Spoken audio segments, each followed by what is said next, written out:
Hello friends, welcome to मैथ्रिकर। तो स्वागत है आप सभी का मैथ्रिकर के एक नए वीडियो में।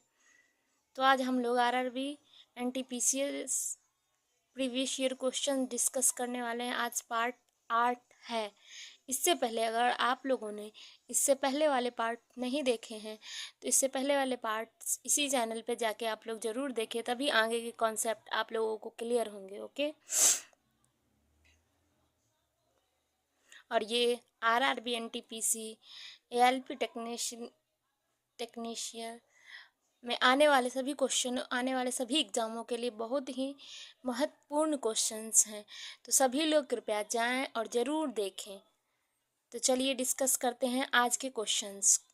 ठीक, इससे पहले वाले पार्ट्स आप लोग ज़रूर से ज़रूर जाके देखें और समझें क्वेश्चन को। ठीक, तो चलिए आज का क्वेश्चन देखते हैं। आज का क्वेश्चन नंबर फर्स्ट है, 5 वर्ष पहले पी और क्यू की आयु का अनुपात 7:9 था। 5 वर्ष पहले 7:9 था। 10 वर्ष बाद यह अनुपात 5:6 हो गया। 10 वर्ष 5 वर्ष पहले था इतना, 10 वर्ष बाद इतना हो जाएगा। तो वर्तमान में इसको आयु का अनुपात ज्ञात करना है। ठीक, 5 वर्ष पहले कितना था और 10 वर्ष बाद कितना। तो हमें सबसे पहले ये समझने की ज़रूरत है कि जो 5 वर्ष पहले और 10 वर्ष बाद, मान लीजिए किसी की आयु, मान लीजिए पी की आयु अभी है 20 साल और क्यू की है 25 साल। ठीक, तो इन दोनों के बीच का एज डिफरेंस कितना है 5। 10 वर्ष बाद तो 10 में ऐड कर देंगे तो 20 10 30, और इसका कितना हो जाएगा, 10 ऐड कर देंगे तो 35। तो ये 10 वर्ष बाद कितना हो गया, इसकी आयु, इसकी 30 और इसकी 35। अगेन से इन दोनों के बीच का डिफरेंस कितना है 5। मतलब ये है कि एज चाहे कितने साल आगे पीछे हो जाए, लेकिन दोनों के एज का डिफरेंस क्या होगा, हमेशा ही सेम रहेगा।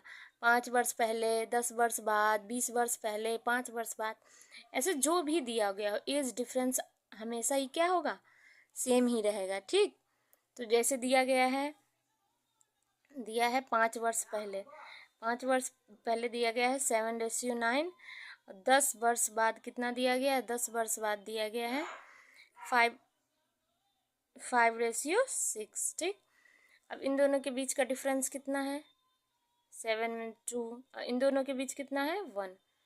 तो ये क्या है, ये हमारा सही नहीं है। तो इसको हम लोग क्या करेंगे, पहले इक्वल करेंगे। एज डिफरेंस क्या करेंगे, इक्वल करेंगे। एज डिफरेंस इक्वल करने के लिए क्या करेंगे, इसमें 2 का मल्टीप्लाई कर देंगे। ठीक, तो ये ऐसे ही रहेगा 7:9, इसमें 2 का मल्टीप्लाई कर दो तो 5 2 जा 10, 6 2 जा 12। अभी क्या है, इन दोनों के बीच एज डिफरेंस कितना है, सेम हो गया। तो अब ये क्वेश्चन हमारा क्या हो गया, सही हो गया। अब चलिए इसका सॉल्यूशन देखते हैं। तो क्या दिया गया है,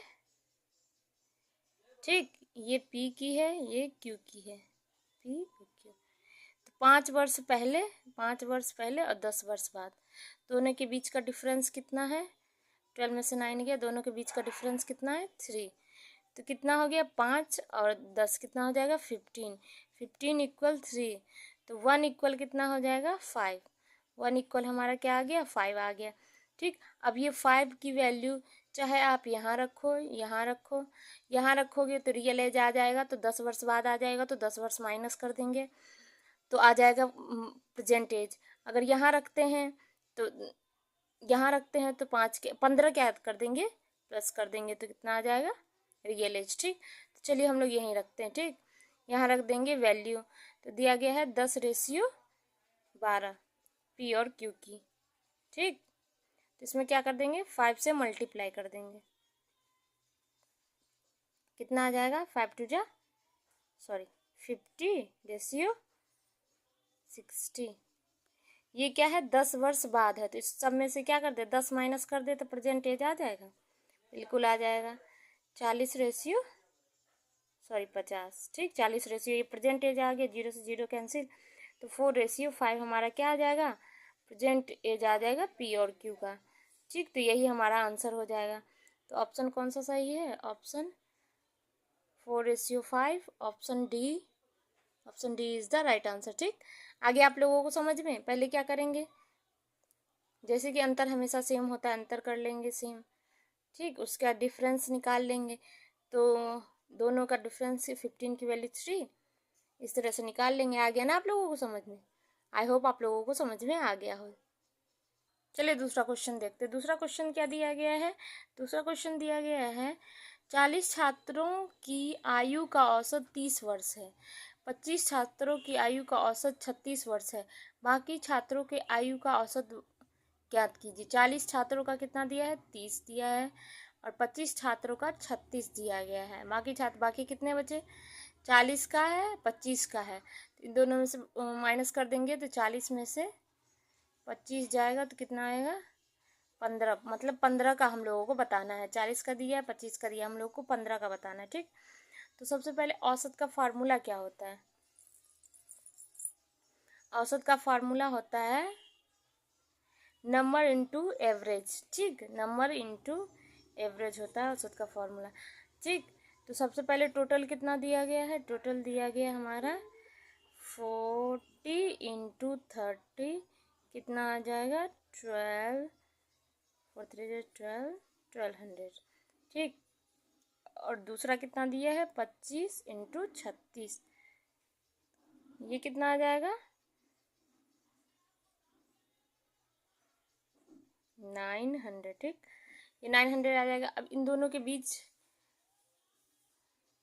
इनसे इसका माइनस कर दें तो ये 15 की वैल्यू आ जाएगी। ठीक, माइनस करो, 12 में से 9 3। ठीक, 15 की वैल्यू आ गई 300। तो 1 की वैल्यू निकाल लें, डिवाइड कर दो 2 और 0 20, ये आ जाएगा 20। तो एवरेज पूछा गया है। टोटल 15 का कितना आया? 300। एवरेज पूछा गया, 15 से डिफरेंस कर देंगे 300 आ जाएगा। 15 छात्रों का एवरेज कितना आ गया? 300। ठीक, आया समझ में? आई होप आप लोगों को समझ में आ रहा हो। ठीक, तो 20 option A is the right answer. Okay, चलिए नेक्स्ट क्वेश्चन देखते हैं। नेक्स्ट क्वेश्चन क्या दिया गया है? 45 76 32 58 16 27 64 और 35 की माध्यिका ज्ञात कीजिए। ये आरआरबी एनटीपीसी का क्वेश्चन है। ठीक, माध्यिका अच्छे से समझते जाइए, कॉन्सेप्ट भी समझाते जा रहे हैं। तो इनके बीच माध्यिका ज्ञात करना है। ये नया क्वेश्चन ऐड हुआ है, इस एग्ज़ाम में नया क्वेश्चन ऐड हुआ है, जिसे क्या बोलते हैं? स्टैटिक्स बोलते हैं। इसमें कुछ डेटा दिए गए होते हैं, जैसे कि ये डेटा दिया गया है। ठीक,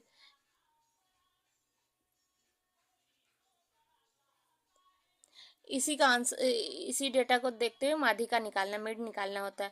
सबसे पहले क्या करेंगे? इसको असेंडिंग ऑर्डर में लिख लेंगे। असेंडिंग ऑर्डर में पहले क्या आएगा? 16, then 27, then 32, then 35, 45, 58 and 64, then 70, क्या लिखा है? 76, ये आ गया। ठीक, अब क्या होता है? फॉर्मूला क्या, इसका कॉन्सेप्ट क्या होता है? Mid number upon 2। ठीक, मिड नंबर ले लेते हैं अपॉन 2। तो यहाँ से देखते हैं मिड नंबर कितना है? 1 2 3, देन 1 2 3। अरे मिड में तो 2 नंबर आ गए, तो चलिए दोनों नंबर ले लेते। एक नंबर होता तो एक लेते, 2 है तो दोनों ले लेंगे। तो 35 प्लस 45 कितना हो जाएगा?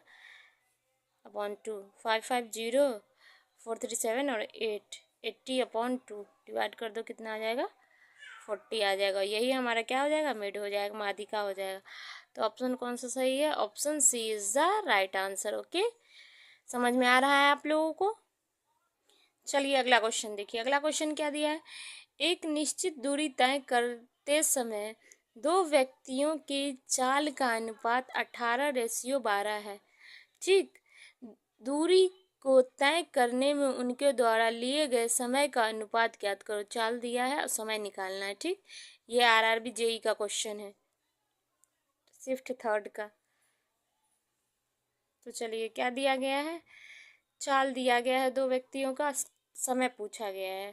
ठीक, क्या दिया गया? एक निश्चित दूरी। जब निश्चित दूरी दी जाती है तो क्या होता है? चाल क्या होता है? उल्टा हो जाता है समय का, समय उल्टा हो जाता है चाल का जब निश्चित दूरी दी जाती है। तो चाल अगर दिया है 18:12, तो समय क्या हो जाएगा? इसका उल्टा हो जाएगा, यानी 1/18 रेशियो 1/12। ठीक, ये हो जाएगा।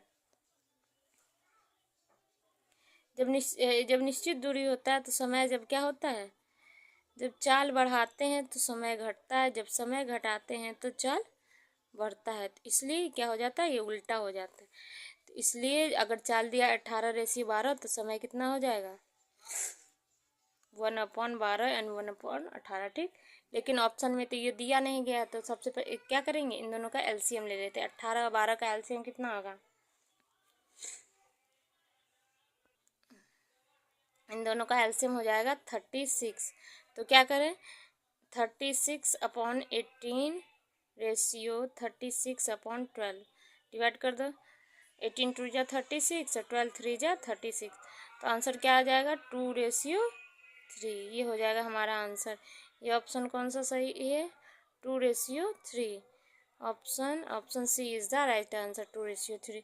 ओके, समझ में आ गया आप लोगों को, राइट। आगे क्वेश्चन क्या दिया गया है 225 रेशियो 144 का वर्गमूल ज्ञात कीजिए। वर्गमूलानुपात ज्ञात कीजिए, यानी वर्गमूल का अनुपात ज्ञात कीजिए। ओके, ये आरआरबी एनटीपीसी का क्वेश्चन है, 2021 का क्वेश्चन है। ठीक, वर्गमूलानुपात का मतलब क्या होता है, वर्गमूल का अनुपात। ओके, तो क्या दिया गया है, 2:5 रेशियो। तो सबसे पहले इसमें क्या करेंगे, अंडर रूट लगाएंगे। ठीक, लगा दिया, इसका निकालेंगे 2/5। ये किसका होता है, ये 15 का होता है। ये किसका होता है, ये 12 का होता है। अब काट दो, 3 5 जा 15, 3 4 जा 12। तो क्या आ गया, 3:4। लेकिन हमें काट डिवाइड करने की ज़रूरत नहीं है, क्योंकि ऑप्शन में यही दिया गया है 15:12। जब ऑप्शन यहीं तक दिया है तो हम आगे का स्टेप क्यों लें। तो ये 15 और 12 दिया गया, option D is the right answer. जब भी वर्गमूलानुपात का क्या मतलब होता है, वर्गमूल का अनुपात। ठीक, वर्गमूलानुपात, तो वर्गमूल दिया गया, वर्गमूल निकालेंगे, फिर उसका अनुपात निकालेंगे। ठीक, राइट, आ गया समझ में आप लोगों को। तो चलिए नेक्स्ट क्वेश्चन देखते हैं। नेक्स्ट क्वेश्चन दिया गया है, यदि 2 वर्ष में 600 मूल्य के बिल की कीमत 660 हो जाती हो तो प्रति वर्ष का साधारण ब्याज ज्ञात कीजिए। 600 का कितना हो जाता है, 660 कितने वर्ष में, 2 वर्ष में।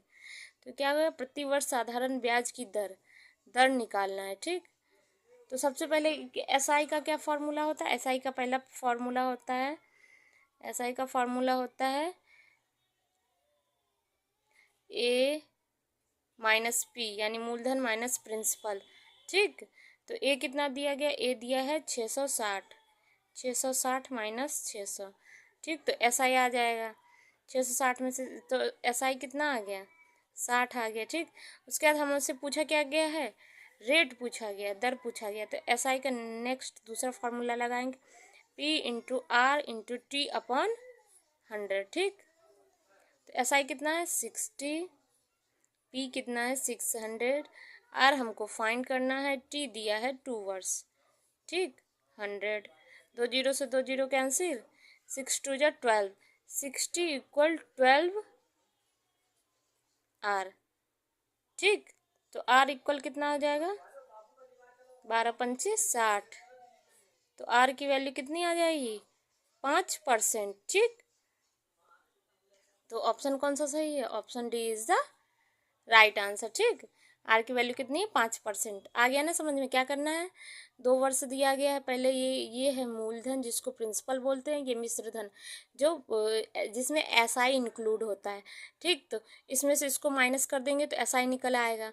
फिर क्या है, प्रतिवर्ष साधन, तो दर पूछा गया है, तो एसआई का फार्मूला होता है SI बराबर P into R into T upon 100। P जो हमारा प्रिंसिपल दिया गया होता है, जो कि 600 दिया गया है, आर हमको फाइंड करना, टी दिया गया है तो 2 वर्ष। ठीक, तो इसी तरह हम लोग निकाल लेंगे। आ गया ना आप लोगों को समझ में क्वेश्चन। इसी तरह के सारे क्वेश्चंस, सभी क्वेश्चंस अच्छे से सॉल्व करें। अभी एग्ज़ाम आने वाले सभी एग्ज़ामों में हेल्पफुल होने वाला है। और अगर वीडियो अच्छी लगे तो वीडियो को लाइक शेयर एंड सब्सक्राइब करें, अपने दोस्तों के साथ शेयर करें। और इसी तरह के कॉन्सेप्ट के साथ पढ़ने के लिए हमारे चैनल को सब्सक्राइब करें। हमारे चैनल मैथ ट्रिकर को सब्सक्राइब करें।